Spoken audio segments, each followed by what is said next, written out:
দিনাজপুর ঢাকা মহাসড়ক এখন মৃত্যুফাত।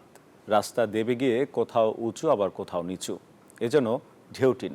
মাত্র ৩ বছরের মাথায় সড়কটির এমন বেহাল দশা। প্রায় প্রতিদিনই ঘটছে দুর্ঘটনা। এরই মধ্যে অনিয়মের অভিযোগ, তদন্তে নেমেছে দুদক। তবে সড়ক ও জনপথ বিভাগের দাবি, অতিরিক্ত ওজন নিয়ে যান চলাচল ও তাপের কারণে সড়কের এই অবস্থা। ফখরুল হাসান পলাশের তথ্য ছবিতে ডেস্ক রিপোর্ট। এই অবস্থা দেখে বোঝার উপায় নেই, মাত্র ৩ বছর আগে মহাসড়কটির সংস্কার শেষ হয়েছে। এরই মধ্যে সড়কটির বেশ কিছু স্থান দেবে গিয়ে ঢেউয়ের মতো সৃষ্টি হয়েছে।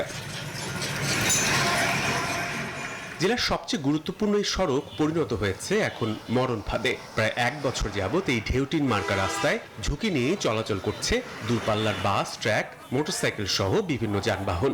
এছাড়াও মধ্যপাড়া পাথর খনি, বড়পুকুরিয়া কয়লা খনি, হিলি স্থলবন্দরের ট্রাক সহ সকল যানবাহনের চলাচল এই সড়ক দিয়েই। এমন গুরুত্বপূর্ণ সড়কের এই অবস্থায় ক্ষুব্ধ চালক সহ স্থানীয়রা। রাস্তা হলো আপনার এমন ড্রেনের মতো হয়ে গেছে, বাড়লে গাড়ি দৌড়াদৌড়ি করতেছে, সামনে মানে খাদে জাপ করার মতো একটা পরিবেশ দাঁড়াচ্ছে। একদিকে স্টার্টিং কাটলে আরেকদিকে চলে যায়, রাস্তাটা অনেক ঝুঁকিপূর্ণ। বান্ডেল থাকলে প্রতি সেনমানিতে টাকা বাঁচবে। বিকাশ সেনমানি বান্ডেল কিনে জিতুন প্রতি লেনদেনে। অন্যভাবে আছে, রাস্তাটা এমন ভাবে হয়ে গেছে, গাড়িটা মোড় ঘুরলে গাড়িটা এই পাশ দিয়ে হেলাম দেয়।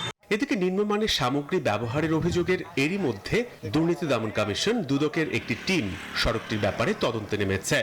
রাস্তার অংশগুলো দেখেছি, অনেক অংশেই রাইটিং বা দেবে যাওয়ার প্রমাণ পেয়েছি আমরা, আর রেকর্ড পত্র দেখে পরবর্তী আমরা প্রতিবেদন দাখিল করব। তবে অতিরিক্ত ওজন নিয়ে যান চলাচল এবং অতিরিক্ত তাপের কারণে এমনটা হয়েছে বলে দাবি সংশ্লিষ্টদের। দ্রুত এই সড়কের মেরামত কাজ শুরু হবে বলেও জানান তারা। যেহেতু টেম্পারেচার দিন দিন বেড়ে যাচ্ছে, নর্মাল টেম্পারেচারে রাস্তার টেম্পারেচার কিন্তু মোটামুটি প্রায় 20 ডিগ্রি সেন্টিগ্রেড বেশি থাকে। ফলে বিটুমিনটা অল্প তাপেই নরম হয়ে যাচ্ছে। নরম হয়ে যাওয়ার ফলে বিটুমিনটা যখন ওভারলোড পাচ্ছে, তখন ট্রাকের চাকা বরাবর বিটুমিনের ওই লেয়ারটা বসে যাচ্ছে। দিনাজপুর ঢাকা মহাসড়কের গোবিন্দগঞ্জ পর্যন্ত মোট ১০৬ কিলোমিটার রাস্তার ৪ লেন উন্নীতকরণ প্রকল্পের কাজ শেষ হয় ২০২১ সালের ডিসেম্বরে। Desk report, news 24।